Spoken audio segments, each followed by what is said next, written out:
Sehingga sebenarnya memang bukan hal yang baru gitu ya, apalagi untuk kita sebagai seorang guru, tapi kita diingetin gitu untuk bisa membuat anak-anak itu mengalami pembelajaran ya, dan memaknai apa yang sedang mereka pelajari. Tidak hanya melaksanakan apa yang kita perintahkan, tapi memaknai apa yang ingin mereka pelajari dan bagaimana kita bisa memberikan pengalaman materi.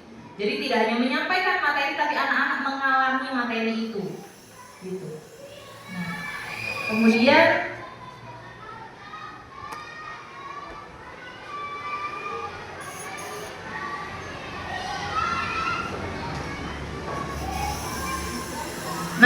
untuk bisa membuat pembelajaran mendalam itu Bapak Ibu, kita harus punya growth mindset, gitu ya. Kita harus punya growth mindset.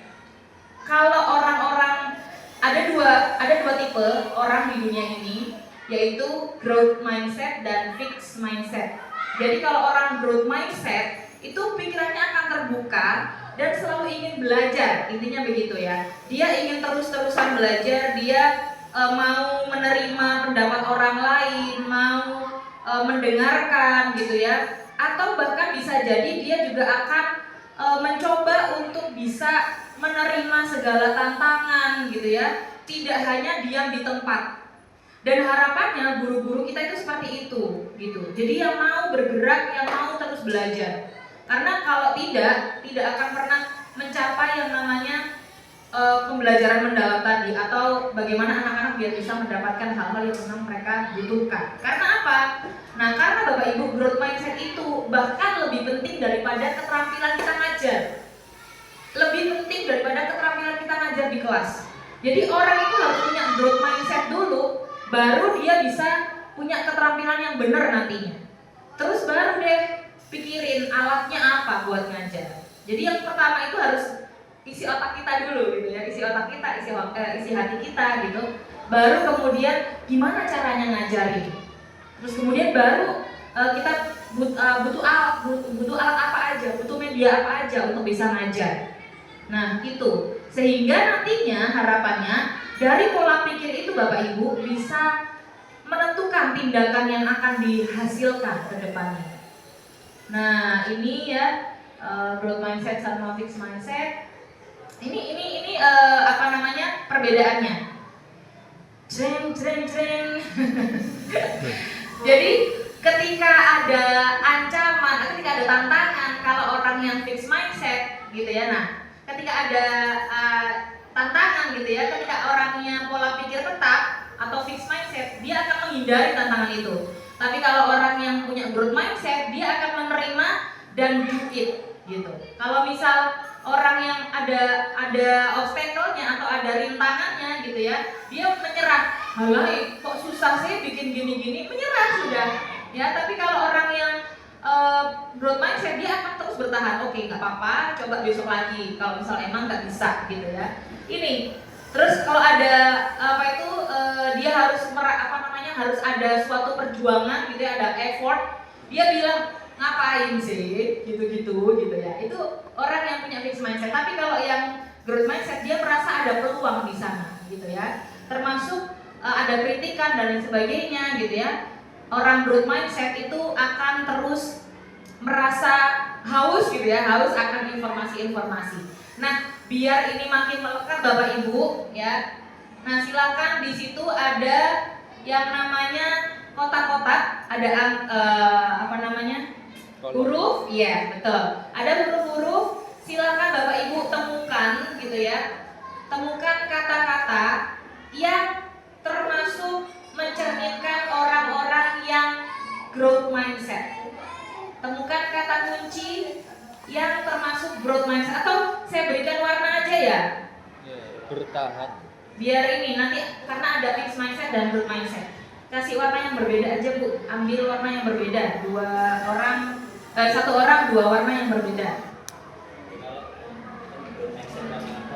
Siap. Kasih baru. Growth yang berkembang, kalau yang fix yang nggak mau berkembang, intinya gitu. Dua warna ya.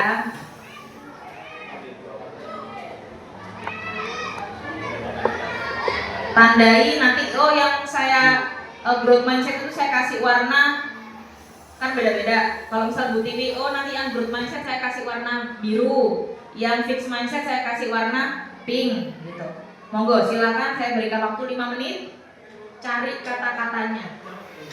Ya, di kayak pembelajarannya anak-anak itu dilingkari boleh, dicoret boleh gitu ya. Sip. Wah, udah dapet nih. Kalau grow itu yang berkembang, orang yang berkembang. Nah, kalau yang fix yang nggak mau berkembang.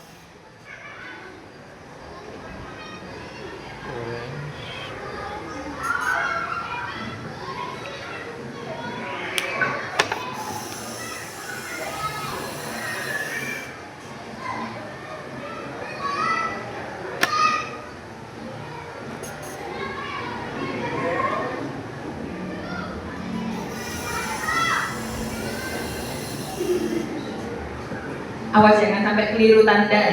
Ya.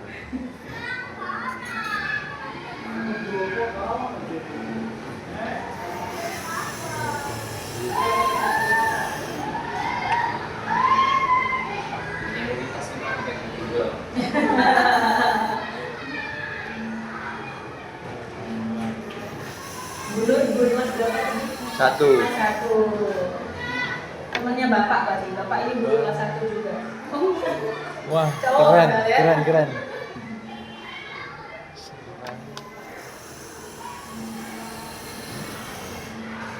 Ayo yang dapat duluan, yang sebanyak-banyaknya minimal 5. Minimal 5. Itu campur apa? Sendiri-sendiri. Growth 5, fix 5, langsung saya kasih bintang. Meskipun belum tentu benar ya, karena saya bilangnya cepet-cepetan dulu. Wah, ini ada asistennya yang ini ya. Ada asisten ini, Pak. Seru ini. Nggak apa-apa. Ingat 5, masing-masing 5, langsung kalau udah dapat langsung angkat tangan. Atau langsung ke depan biar gerak ya.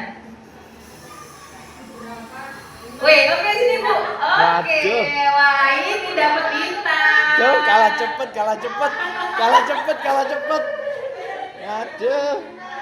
Oke, dapat bintang 1. Siap, bentar ya Bu, satu-satu dulu bentar. Di sini dulu Bu, di sini dulu Bu. Oke.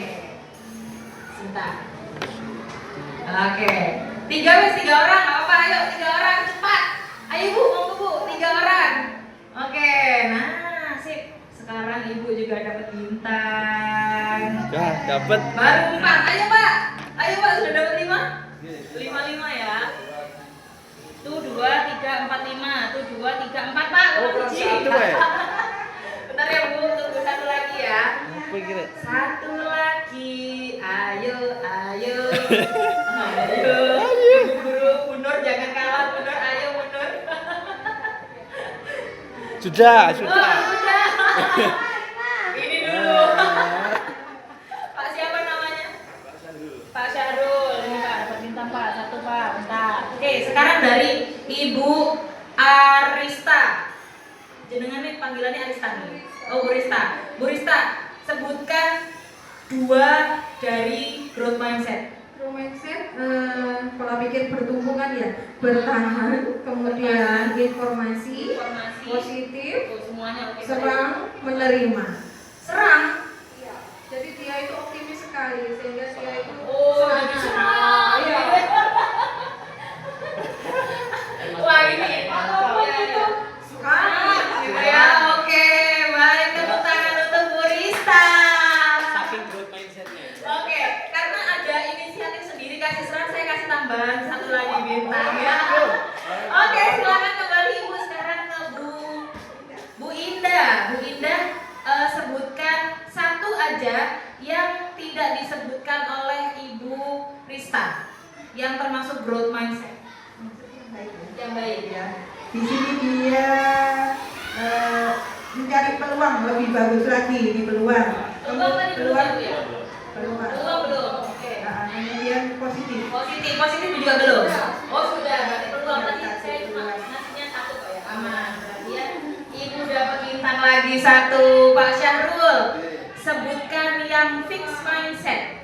Fixed mindset, pesimis, Pesimis, menghindar, menghindar, menyerah, menyerah, aman, Hah? ancaman, Oh, Ancaman. Itu aman ternyata. Terus, informasi. ayo, mau kasih bintang apa Oh, enggak? Wazir. Mubazir sudah. Mubazir sudah. Oh, mubazir, oke. Oh, ya terus Mubazir. Pak Wis dikasih bintang sano ya. Bintangnya kok aneh dulu Pak kalau Pak Wis. Ada lagi yang belum disebutkan fixed mindset dari Pak Syahrul? Menyerah tadi belum? Menyerah belum, baik. Ada lagi? Ada pesimis. Pesimis. Serangan. Pesimis. Belum ya Pak Syahrul tadi? Pesimis sudah. Sudah. Yang belum? Bentar. Ibu, ada yang belum disebutin Pak? Profil yang bisa jenengan cantumkan di dalam pembelajaran. Apakah harus semua? Tidak. Jadi kalau misal mau pembelajaran PAI misal, kemudian cuma ngambil satu juga nggak apa-apa, dua juga nggak apa-apa. Kalau semuanya kesulitan jenengan pasti gitu ya. Ya, jadi diambil aja yang dibutuhkan atau yang bisa dikembangkan dalam pembelajaran itu. Kemudian di dalam menuju dimensi profil tadi gitu ya, kita butuh yang namanya prinsip pembelajaran. 3 prinsip pembelajaran, yaitu pembelajaran yang bermakna ya atau meaningful, kemudian menggembirakan atau joyful ya, kemudian yang berkesadaran adalah mindful gitu. Jadi 3 prinsip ini yang kemudian dikemas gitu ya, dikemas dalam pengalaman belajar.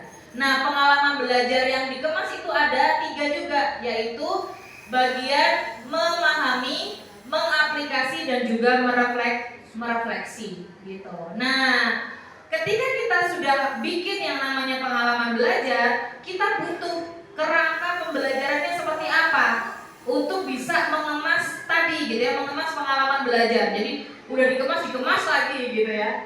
Nah, untuk wrap up-nya itu gimana? Nah, ini ada 4, ada lingkungan pembelajaran yang harus kita cek gitu ya. Kemudian praktik pedagogisnya seperti apa? Praktik pedagogis itu lebih kepada strategi pembelajaran, model pembelajaran, metode gitu ya. Kemudian baru selanjutnya ada pemanfaatan digital gitu ya. Apakah kita menggunakan pemanfaatan digital seperti ini? Pakai laptop atau pakai gadgetnya anak-anak atau digital yang lain gitu ya, monggo. Kemudian kemitraan pembelajaran, apakah kita bisa bekerja sama mungkin dengan orang tua murid, itu juga boleh, dengan kantin mungkin gitu ya, atau dengan puskesmas, dengan pengusaha di sekitar sini mungkin, Pak Polisi barangkali yang nyeberangin tiap pagi dan sebagainya, itu boleh gitu ya. Nah, apakah semuanya juga harus kuliner di dalam 1 kali pembelajaran? Tidak. Sesuaikan aja yang sekiranya memang itu dibutuhkan di dalam pembelajaran itu, gitu ya. Nah, ini penjelasan lebih lanjut Bapak Ibu, nanti jenengan bisa baca kalau keimanan itu seperti apa dimensinya, kalau keluargaan itu seperti apa, nalar kritis dan lain sebagainya. Ini kalau saya jelaskan satu persatu, besok pagi kita ulang ya. Nah, kemudian selanjutnya ini adalah prinsip yang tadi, berkesadaran. Kesadaran itu bukan berarti yang rumit boten kok gitu ya. Artinya begini, anak-anak itu sadar atau punya regulasi diri bahwasanya mereka itu sedang belajar. Mereka tahu bahwasanya mereka butuh terkait ilmu itu, sadar akan pentingnya ilmu yang akan kita sampaikan. Itu adalah berkesadaran. Kalau bermakna itu sesuai sama yang mereka alami sehari-hari.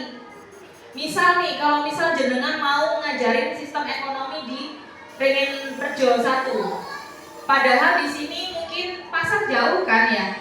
Pasar ada di Berangkal, sama di Juritan.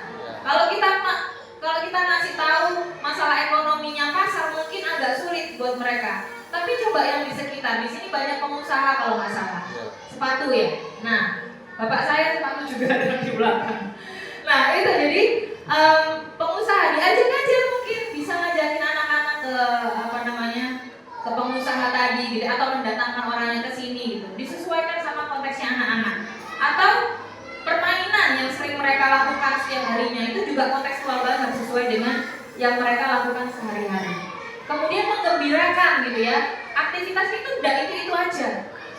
Jadi boten yang jenengan datang ke kelas halaman 10 ya anak-anak, minta tolong itu dikerjakan.